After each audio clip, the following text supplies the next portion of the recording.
Hello, I am back to show you what I consider to be the single easiest tubular cast on that you will ever do. It is a basically waste-free cast on because you're just using both sides of the same ball. And what you're going to do this cast on is start by tying both ends of the yarn into a slip knot. You're going to put it on a needle that is 1 to 2 sizes smaller than what your working needle is going to be, because this ends up being a very loose cast on. And this is the outside end. This is the inside end, which is going to be my working yarn. You hold it as if you are going to be knitting with your working yarn, and then you just kind of hold the other end because that's your waste yarn. It's not really waste yarn because you're going to untie it and pull it out, so it will ultimately be usable. So it's just a holder yarn at this point. Once your slip knot is on your needle, it's easier if you knit continental style. You can do this if you knit English style. It's just a much easier, more natural motion if you knit continental and do this with your left hand holding the yarn. And you're going to start by going under the holder yarn, doing a yarn over, and pulling your yarn back into the front. Then a regular yarn over, then back under, and a yarn over, and then a regular yarn over. You're just going to repeat that motion around this working yarn until you have as many stitches as you need. And you're going to end with a regular yarn over. Once again, that's yarn over under the working yarn, the holder yarn, and then a regular yarn over under the working, I keep saying working, yarn under the working, yarn over under the holder yarn, and then a regular yarn over.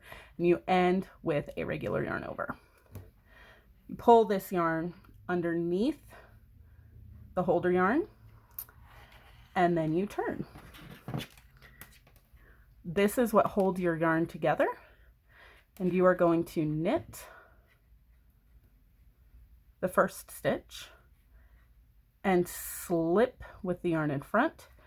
So every stitch that comes up in front of the holder yarn you're going to knit, and every stitch that comes up behind the holder yarn you are going to slip with the yarn in front all the way across.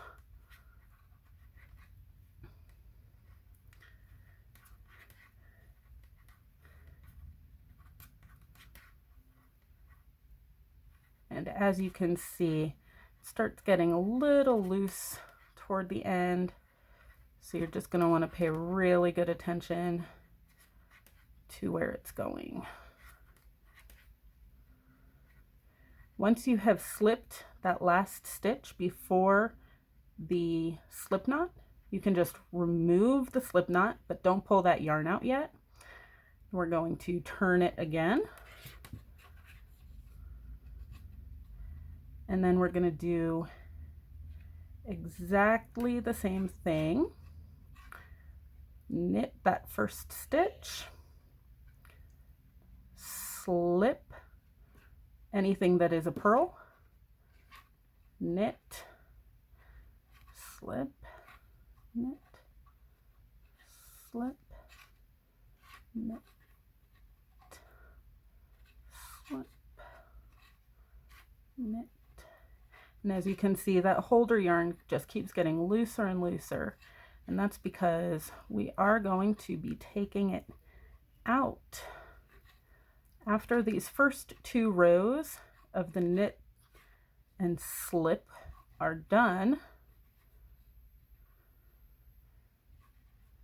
you can go ahead and pull the holder yarn out. And there you have it. Your tubular cast on is finished, and you have a nice 1x1 rib, at which point you can then turn and you start your 1x1 rib with the knit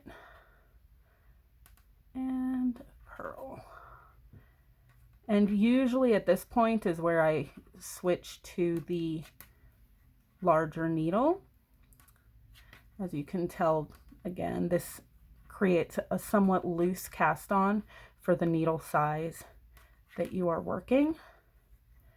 But this is the easiest method that I have found for a tubular cast on, which tends to be somewhat complicated based on some of the other tutorials that I know of.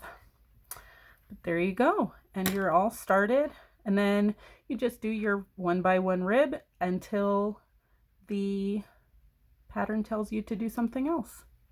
Good luck.